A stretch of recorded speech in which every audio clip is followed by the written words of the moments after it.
Here on the ground, change happens fast. Problems feel frequent and urgent. It's loud and anxiety runs high. From a satellite view, the Earth looks the same as it did thousands of years ago. We've been here before. Let's learn from our past and shoot for a better future.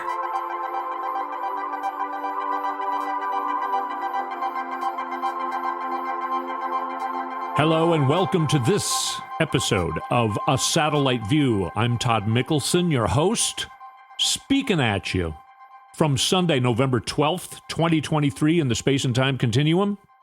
Today, going back and following history to what's going on now, we're going to start back in 1949 when a 3-year-old Donald Trump was getting $200,000 a year from his father's empire. This would rise to about $5 million by the time he was in his 40s and 50s. Aside from that, we're going to go now to 1975.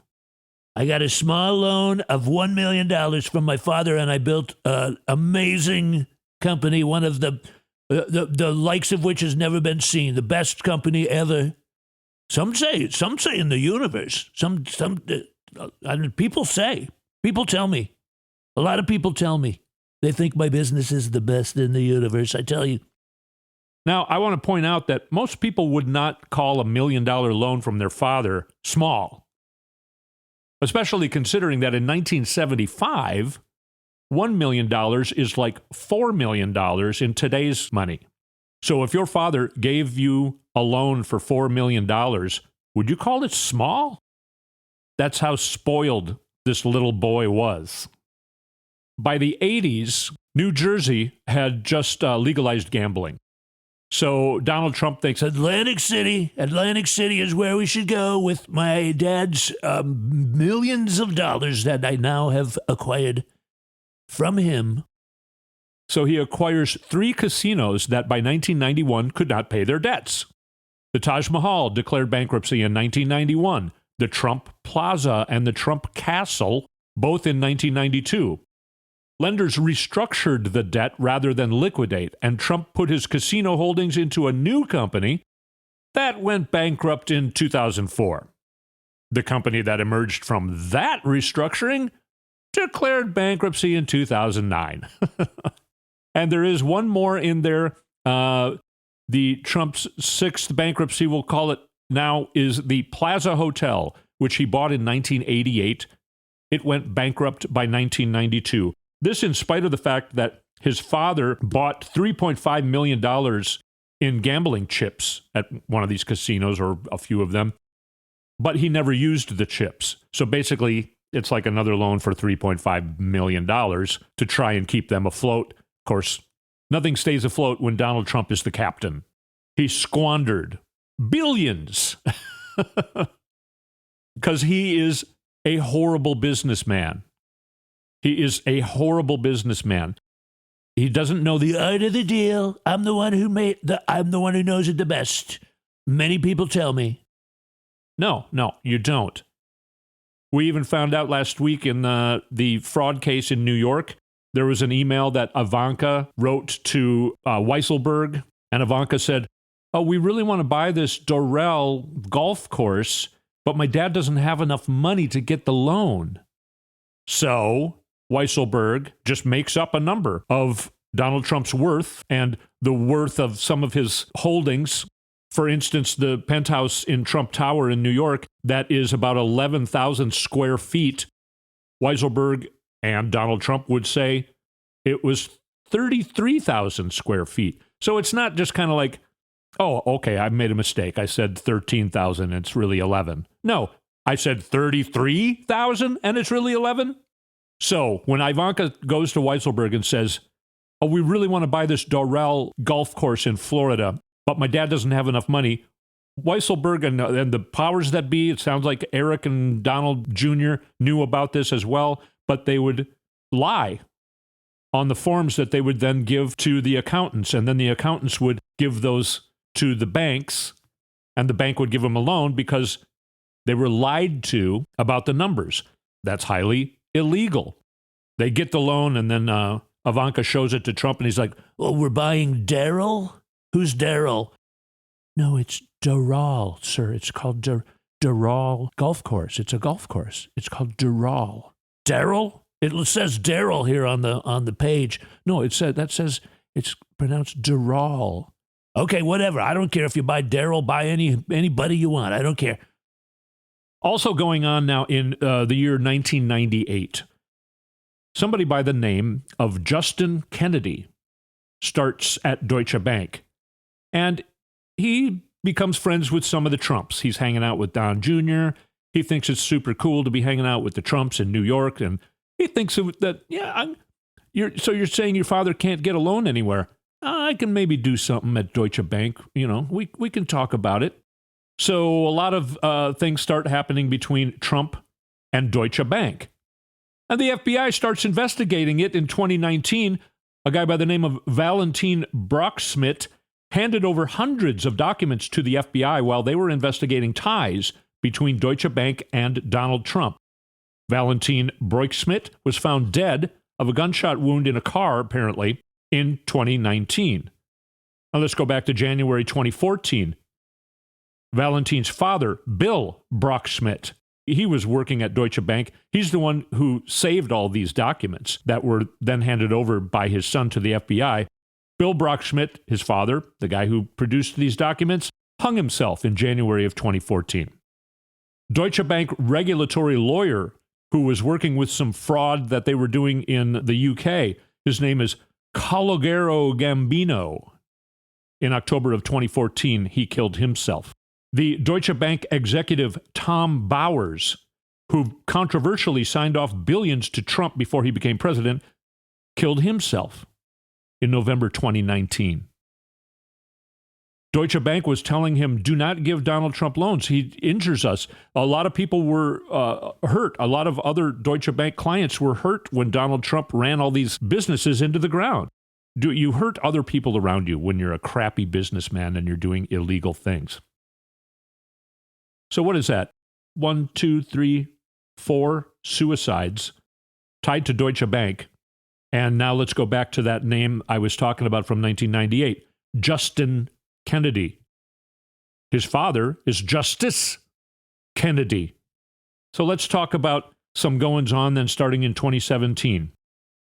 Mitch McConnell did not allow Barack Obama's pick for a Supreme Court justice to be brought into the Senate for approval, hoping that a Republican would become president, and one did. I'm not saying he won the election, but he did become president. So in 2017, the same guy we were talking about in 1949, Donald Trump, I'm the guy. He appoints Neil Gorsuch to the Supreme Court. In 2018, he has a little talk with Justice Kennedy, the father of the guy who's palling around with Trump's family and giving him loans when nobody else would give him loans. There's even a video of Trump and Justice Kennedy walking down a hallway in the White House. Trump says something to him, and Justice Kennedy looks at Trump like he's in shock. Quick look over at him like, what? And then Trump pulls him into a room. We're going to have a little meeting. I know I'm not sounding as much like Trump as I am as sounding like the Don. I'm not the Don Trump. I'm the Don from the colonial family. And I think this would be a good time for you to step down. I would hate for something bad to happen if you don't step down. You know, your son has done a lot of illegal things. Many people tell me. It would be maybe a good time for you to step down. So then he puts Brett Kavanaugh in his place. During the hearings for Brett Kavanaugh, a woman by the name of Christine Blasey Ford talks about his rapes that he performed when in college. And the Republicans, they attack her. She gave, I thought it was an extremely convincing testimony. At the hearings, Brett Kavanaugh was almost in tears half the time. He talked about how much he loved beer, and he can't really remember raping people because he loved beer so much, and he gets approved to the United States Supreme Court. I forgot to say about Neil Gorsuch. Both Neil Gorsuch and Brett Kavanaugh when asked whether they would overturn Roe v. Wade, they said, I don't believe in changing precedent. That's their way of kind of saying, no, I wouldn't. We come to 2020, a few weeks before the election, when McConnell said, 18 months is too close to an election to put a Supreme Court justice on the court. But now it's like 6 weeks before the election, and he has no problem with it. Amy Coney Barrett, she also says, I would not overturn precedent when asked if she would overturn Roe v. Wade. So let's go to 2022. They overturn Roe v. Wade. So this is proof that they committed perjury. Their confirmation trials to the Senate, they committed perjury, all three of them, Neil Gorsuch, Brett Kavanaugh, and Amy Coney Barrett, all three appointed by Donald Trump. Now, let's talk about what happened since then. A special election happens in August. The Republicans are trying to sneak a special election in when everybody's trying to take vacations and stuff. And Kansas being one of the most red states, they put a ballot measure up that would have paved the way for abortion to be banned in the state. The Kansas voters knocked it down in a special election in August. And it wasn't like a 51 to 49 vote. 59% of the vote went against the Republicans' measure in Kansas. Abortion was also viewed as a defining issue in a New York special election in August of 2022, where Democrat Pat Ryan eked out a narrow win in his congressional race after campaigning on his support for abortion rights. The 2022 midterms. Voters in California, Kentucky, Michigan, Montana, and Vermont all voted in favor of abortion rights on ballot measures in the 2022 midterms. California, Michigan, and Vermont's measures explicitly preserved abortion access. Democrats won a key gubernatorial race in Arizona, also in Pennsylvania, Michigan, and Wisconsin, ensuring they could veto any abortion bans based on their state's GOP-controlled legislatures. And also later in 2023 in Wisconsin, they turned the Supreme Court from red to blue, the state Supreme Court from red to blue. In another special election that happened, I believe it was in August, where the Republicans were trying to do everything they could to block voter turnout. The woman who was, it's not really supposed to be a partisan thing, but she was obviously a Democrat, and she was talking about women's reproductive rights. So even that election was based, as far as the voters were concerned, was based on women's reproductive rights. Republicans also failed to get legislative supermajorities in North Carolina and Wisconsin that would have allowed them to override governors' vetoes and ban abortion.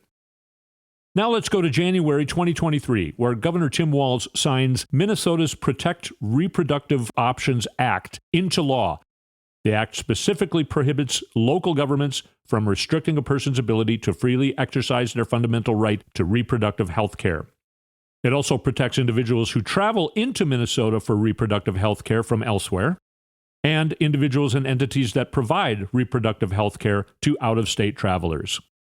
It was already legal in Minnesota, but it was protected even more by the legislature in Minnesota in January of 2023.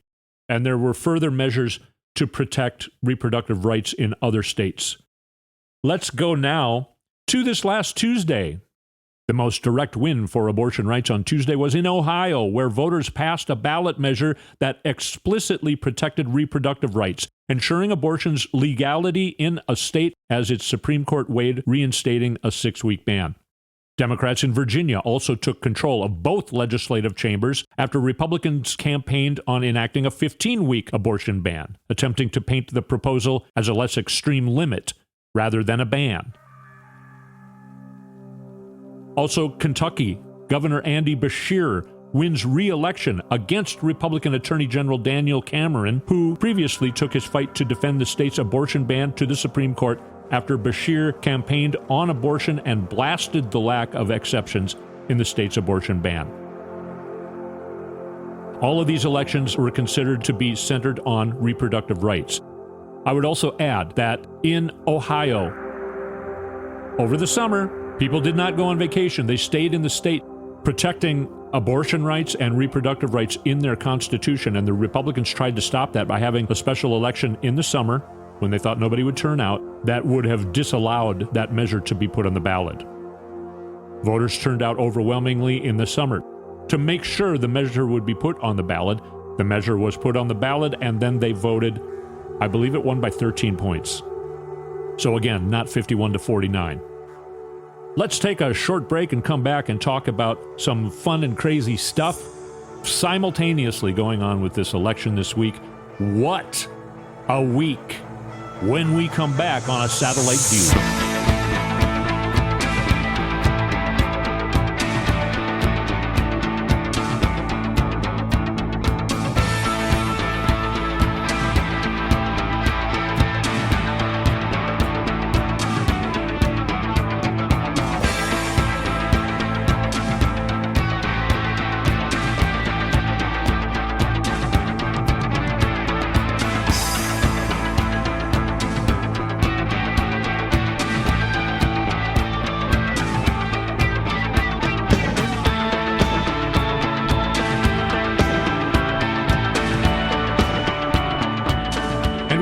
On A Satellite View, and we were just talking about the elections on Tuesday night. Another thing that happened on Tuesday night here in Minnesota, in our school district, where my wife's on the school board, she won her re-election, by the way. And the two measures that we had on the ballot for funding for schools, school referendums, both of them passed. One of them was really big, and people were a little worried that it might not pass, but we had a group of young people, parents, putting on a really, really incredible campaign. They did everything perfectly right, and both measures passed. So we're very excited about that here in West Tonka, right by Lake Minnetonka. A lot of people don't realize, I don't know if I've ever told this story on this podcast, but Tonka Toys began in Mound, Minnesota, right on the lake. The factory is still there, although Tonka moved to their operations to Mexico in 1981, sadly. But Tonka Toys was named after Lake Minnetonka. And if you remember, the logo had waves on it, water waves. That's Lake Minnetonka, Tonka Toys. They built a new building in 1968, and both of my grandmas worked in one of the two buildings, and now my business is in that new building, is in one of the old Tonka Toys buildings, the newest of them. Anyway, kind of an interesting story there. Having to do with nothing that we usually talk about. Anyway, so I talked before the break about the Ohio measure that got on their ballot, and the voters overwhelmingly voted in favor of protecting women's reproductive rights, including abortion rights, on their Constitution. When you amend a Constitution, it's really hard to change that. The voters of Ohio voted, and like I said, this won by 13 points. It wasn't close. They overwhelmingly voted in favor of this measure. And then what do the Ohio House Republicans do? Members of the Ohio General Assembly issued a statement Wednesday, the next day, in response to the passage of Issue 1, that's the measure I'm talking about, during Tuesday's general election. And here is the statement. Unlike the language of this proposal, we want to be very clear. The vague, intentionally deceptive language of Issue 1 does not clarify the issues of life, parental consent, informed consent, or viability, including partial birth abortion, but rather introduces more confusion. This initiative failed to mention a single specific law. We will do everything in our power to prevent our laws from being removed based upon perception of intent. We were elected to protect the most vulnerable in our state, and we will continue that work.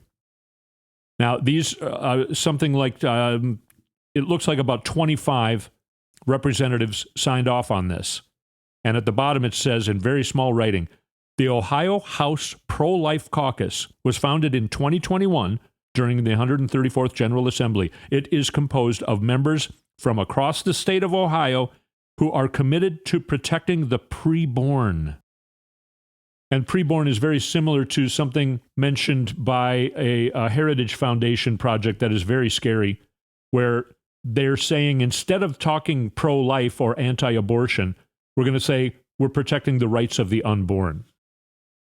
And these Ohio Republicans are saying we're protecting the rights of the preborn. Republicans in Ohio think that they can go against the vast majority of their voters.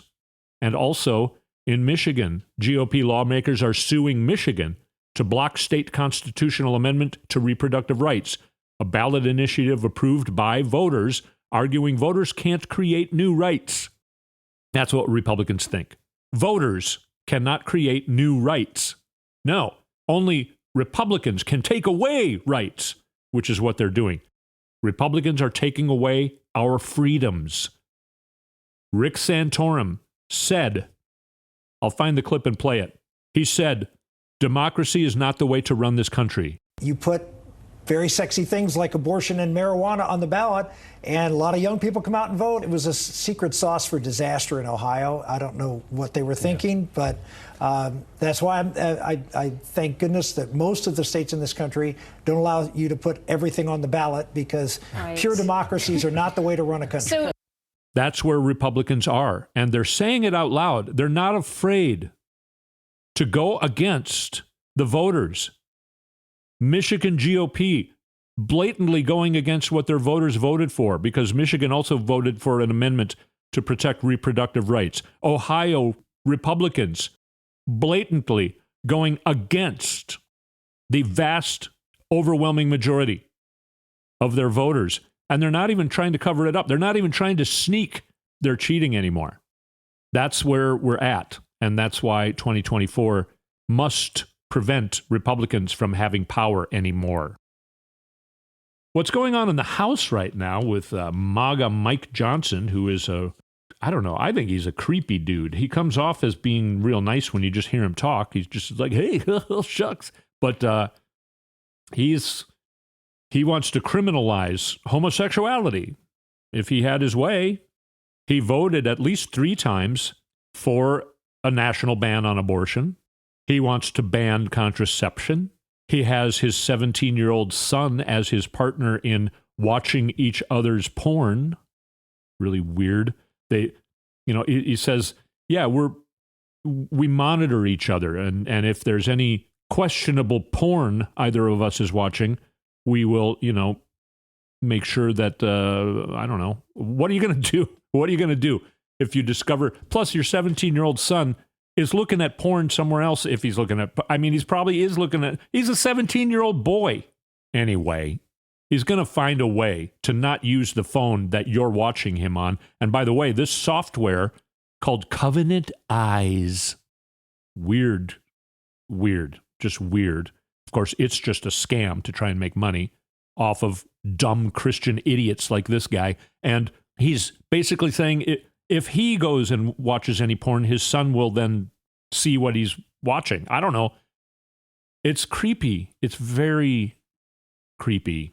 It's these Christians who get in office and talk too much about their Christianity and how America should be ran as Christo-Judeo, whatever they call it.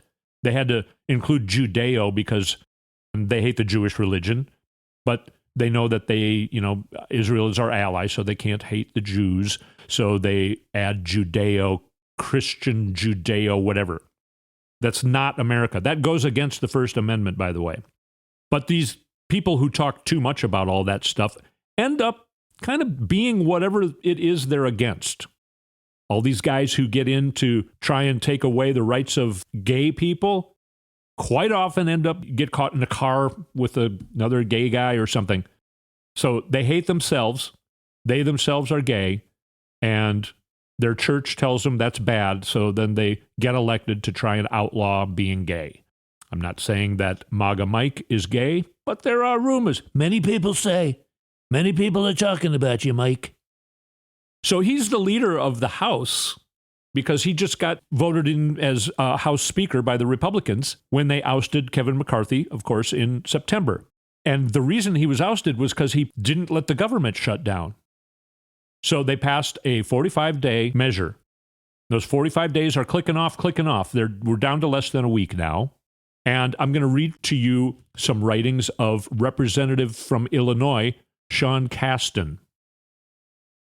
Here's a very interesting thread that he writes. It's hard to explain how dysfunctional the House GOP is and the degree to which their own internal divisions are superseding every normal function of government, but I'm going to try with a short story about this week in the House. First, we operate on an end of September fiscal year, but the McCarthy-led House couldn't agree on how to fund prior to that.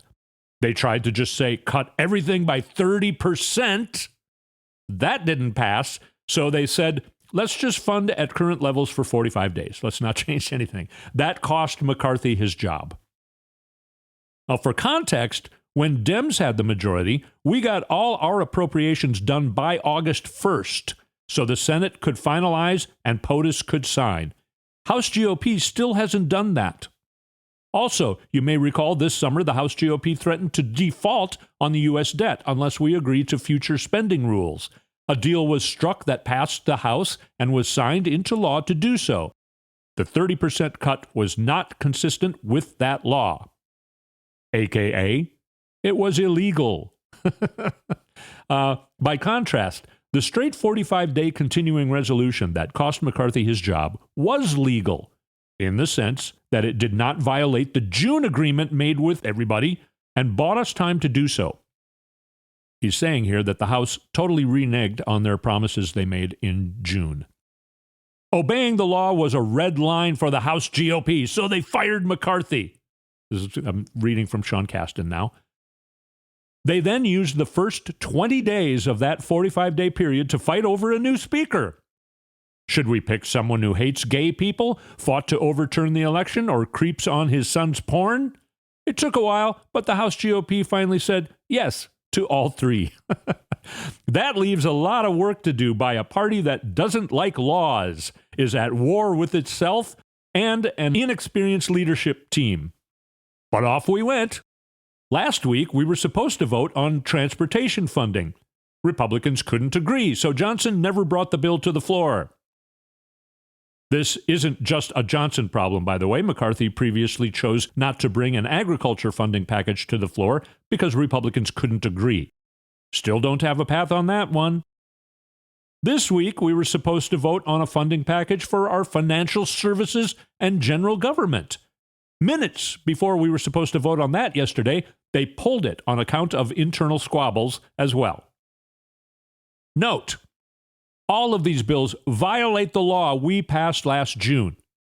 But having discovered that Democrats won't vote to break the law, they are trying to pass these with all Republican votes. But they're big mad at each other, so even that's not possible. Now, to the question on the mind of every libertarian troll who's read this far. If government is going to run out of money and you aren't even voting on bills to fund it, why are you wasting my taxpayers' dollars in D.C.? Well, here's what they did bring up for votes this week. A bill to prevent the government from using the word Latinx. A bill to cut White House Press Secretary Karine Jean-Pierre's salary to $1. A bill to defund the Office of Gun Violence Prevention. A bill to eliminate the Consumer Financial Protection Bureau. A bill to cut SEC Chair Gary Gensler's salary to $1. A bill to defund the Office of Gun Violence Prevention. A bill to prevent the government from developing greenhouse gas disclosure rules. A bill to eliminate 50% of the budget for the Consumer Product Safety Commission. Because we don't need that. These things aren't urgent, obviously. They aren't helpful, and they aren't going to become law. Because laws require the Senate and the president's approval. But they keep the idiot wing of the House GOP from turning on their rookie manager and waste 435 people's time on the House floor. This isn't me talking. This is Illinois Representative Sean Casten, going back to his writing. And so now, as of his writing, 7 days from shutdown, we're now 5 days from shutdown. Still no path to fund. Still no sign of anyone in the House GOP willing to stand up to their extreme fringe. Still No discernible leadership talent from their new speaker. Right now, it's annoying. But in 5 days, it's disastrous.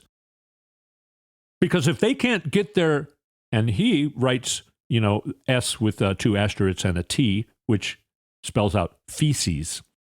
Because they can't get their feces together, 8 days from now, soldiers, air traffic controllers, food safety inspectors, IRS agents, Border Patrol, all go without pay. Some will be furloughed. Food, heating, housing assistance, every government function shut down. Please, House GOP, grow up. Stop fighting with your brother and sister in the back seat. Either act like the adults you claim to be, or at least have the dignity to go to your room so the adults can babysit your sorry selves.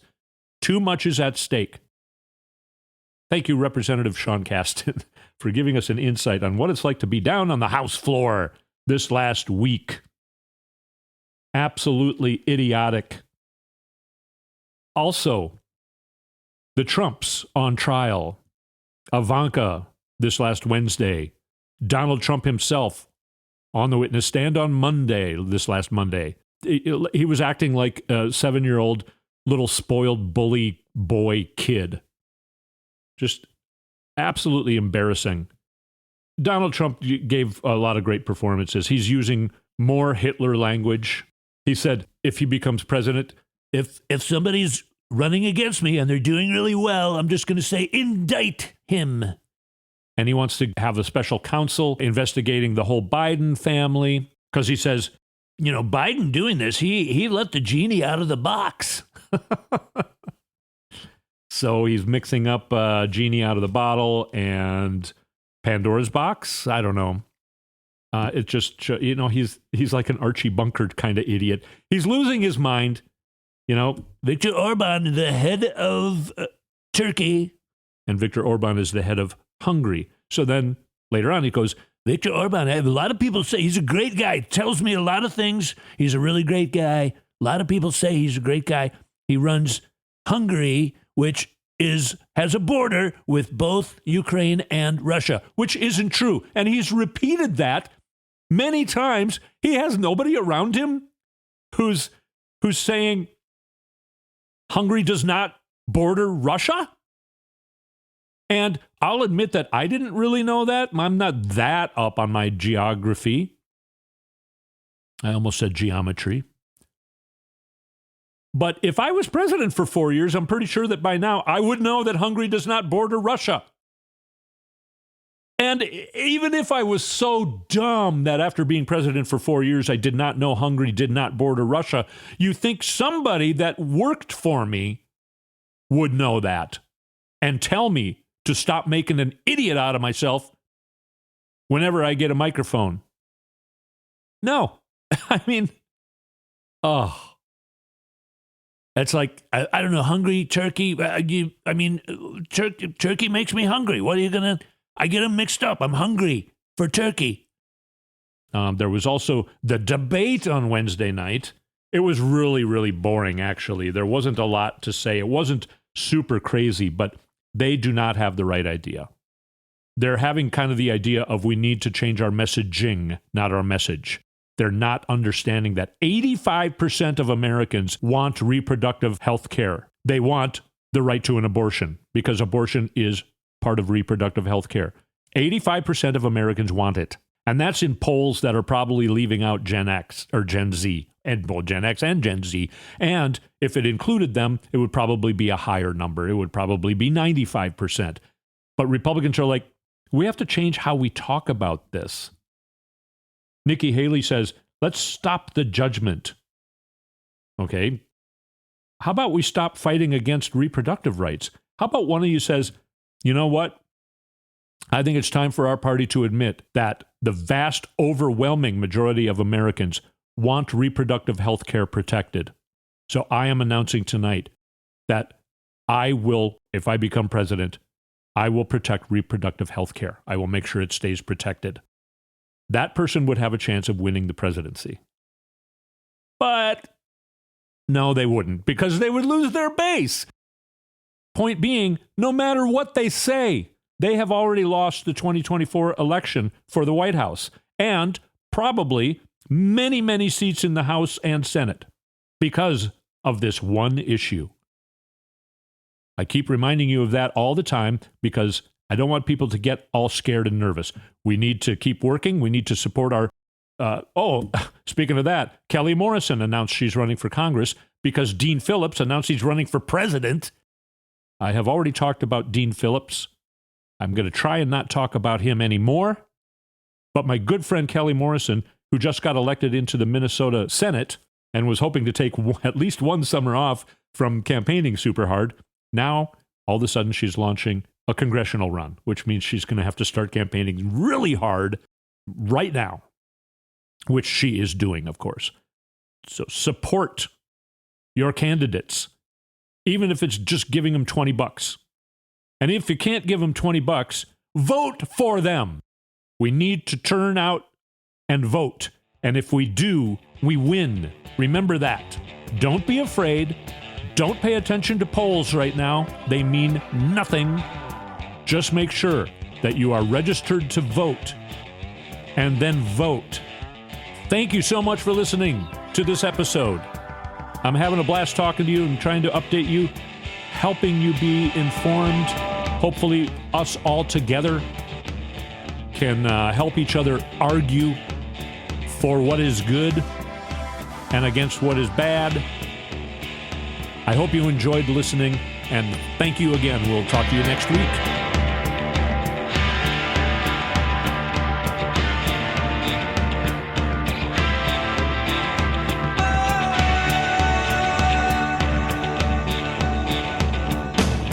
You've been listening to A Satellite View with Todd Mikkelson. Go to toddmikkelson.com for links and more information.